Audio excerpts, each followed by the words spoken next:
Masa kamu belum tahu sih? Ternyata negara suci ini diciptakan oleh diktator. Tanggal 11 Februari tahun 1929. Selama 60 tahun, Paus merasa terpenjara di dalam Vatikan. Mereka menolak mengakui pemerintahan kerajaan Italia. Lalu muncullah sang pemimpin fasis, yaitu Benito Mussolini. Saat itu dia butuh dukungan dari umat Katolik. Mussolini menyodorkan kesepakatan politik gila kepada Paus Pius XI. Dia memberikan tanah, uang, dan kekuasaan. Ironisnya, Mussolini sebenarnya seorang ateis yang membenci gereja, tapi dia berpura-pura tunduk demi kekuasaan absolutnya. Akhirnya, perjanjian Lateran resmi ditandatangani pada hari itu. Vatikan sah menjadi negara merdeka terkecil. Gereja bahkan memuji Mussolini sebagai utusan dari Tuhan, pujian yang sangat fatal untuk penjahat perang. Tanpa tanda tangan berdarah diktator ini, negara Vatikan tidak akan pernah ada. Inilah sejarah perjanjian Lateran dan berdirinya Vatikan. Gugatan balik terhadap narasi Vatikan buatan diktator. Menyaksikan video tersebut seperti menonton cuplikan film yang dipotong tepat sebelum adegan klimaks. Menyebut Mussolini sebagai pencipta Vatikan bukan hanya sebuah penyederhanaan yang naif, tetapi juga kekeliruan sejarah yang menggelitik. Ini ibarat menyebut seorang perampok yang terpaksa mengembalikan kunci pagar setelah puluhan tahun menduduki halaman rumah orang lain sebagai pendiri dan penyumbang kekayaan bagi sang pemilik rumah asli. Mari kita bedah fakta di balik tirai diplomasi tersebut tanpa menyisakan satupun reduksi sejarah. 1. Restitusi, bukan inovasi, mengakhiri perampokan sejarah. Narasi video tersebut seolah menunjukkan bahwa Vatikan adalah wilayah baru yang diciptakan dari kedaulatan nol pada tahun 1929. Faktanya, Tahta Suci telah memiliki kedaulatan wilayah, negara gereja, selama lebih dari 1000 tahun, sebelum akhirnya dicaplos secara ilegal oleh Kerajaan Italia pada 1870. Perjanjian Lateran bukanlah hadiah tanah baru, melainkan penyelesaian hukum atau legal settlement, atas status yang menggantung selama 59 tahun, sebuah periode di mana para paus mengurung diri sebagai protes atas pendudukan ilegal tersebut. Italia mengakui kedaulatan Tahta Suci di bidang internasional, sebagai atribut yang melekat pada sifatnya, sesuai dengan tradisinya dan kebutuhan misinya di dunia. Perjanjian Lateran 1929, Pasal 2. 2. Independensi sebagai harga mati. Mengapa gereja berdiplomasi? Gereja tidak sedang mencari properti real estate atau kekayaan materi saat menandatangani perjanjian tersebut. Gereja sedang mencari libertas ecclesiae atau kebebasan gereja. Tanpa status negara merdeka, Paus hanyalah seorang subjek hukum Italia yang paspornya bisa dicabut dan suaranya bisa disensor oleh polisi rahasia Mussolini kapan saja. Kedaulatan diperlukan agar suara moral gereja tidak bisa dideportasi atau dipenjara oleh diktator manapun.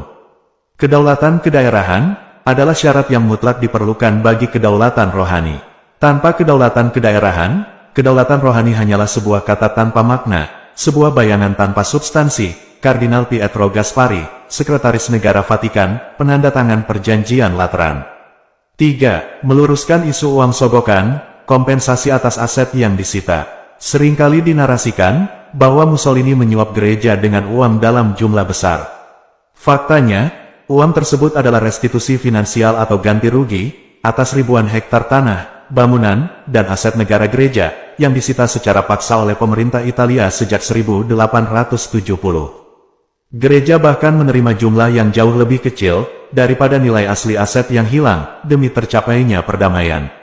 Italia berkomitmen untuk membayar kepada Tahta Suci saat pertukaran ratifikasi perjanjian jumlah sebesar 750 juta lira tunai dan memberikan obligasi negara 5% senilai 1 miliar lira sebagai penyelesaian akhir atas hubungan keuangan antara Italia dan Tahta Suci yang timbul dari peristiwa tahun 1870, Konvensi Keuangan Lampiran Perjanjian Lateran 1929, Pasal 1. 4. Perlawanan terbuka terhadap totalitarianisme fasis, 1931. Hanya 2 tahun setelah perjanjian tersebut, kemesraan semu yang digambarkan dalam video tersebut pecah total.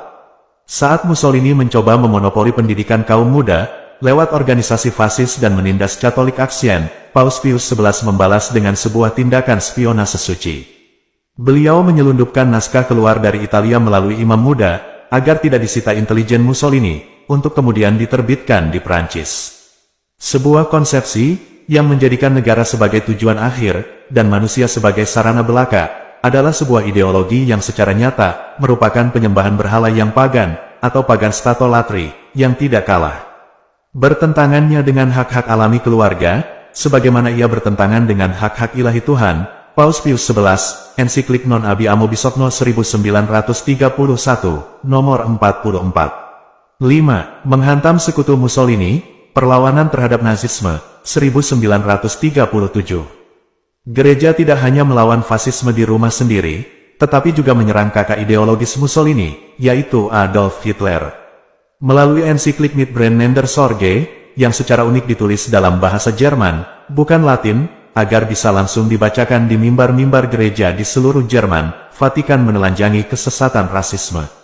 Siapapun yang mengangkat ras, atau rakyat, atau negara, atau bentuk tertentu dari negara, di atas nilai dasar mereka, dan mendewakan mereka ke tingkat penyembahan berhala, ia telah memutarbalikkan dan menyesatkan tatanan dunia, yang direncanakan dan diciptakan oleh Tuhan. Paus Pius XI, ensiklik Mitbrennender Sorge, 1937, nomor 8. 6. Pembelaan terhadap kemanusiaan dan akar Semitik. Saat Mussolini mulai mengekor kebijakan antisemit Hitler, dengan menerapkan hukum rasial pada 1938, Vatikan menjadi batu sandungan diplomatik terbesar bagi rezim tersebut. Paus Pius XI dengan tajam menamparkan ideologi rasial tersebut, dalam pidatonya mengenai identitas Kristen. Secara spiritual, kita semua adalah orang Semit. Tidak mungkin bagi seorang Kristen untuk mengambil bagian dalam antisemitisme.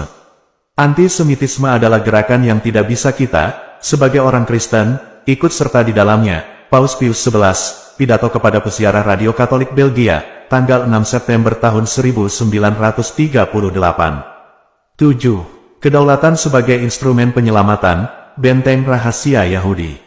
Inilah bagian yang sengaja dihapus dari narasi kerjasama diktator tersebut. Justru karena Vatikan memiliki status negara merdeka, wilayah ini menjadi zona netral, yang tidak bisa dimasuki militer secara sembarangan. Saat Nazi menduduki Roma pada 1943, kedaulatan ini digunakan untuk menyelamatkan nyawa. Di bawah instruksi rahasia Paus Pius XII, biara-biara dan wilayah ekstrateritorial Vatikan menampung ribuan orang Yahudi. Dari sekitar 8.000 orang Yahudi di Roma, lebih dari 6.000 orang berhasil diselamatkan, berkat perlindungan gereja.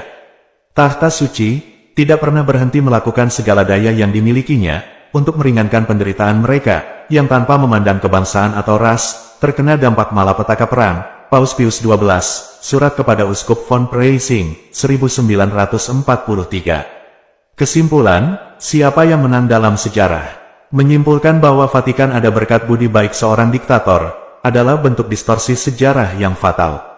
Perjanjian Lateran bukanlah sebuah persetujuan ideologis, melainkan sebuah gencatan senjata pragmatis.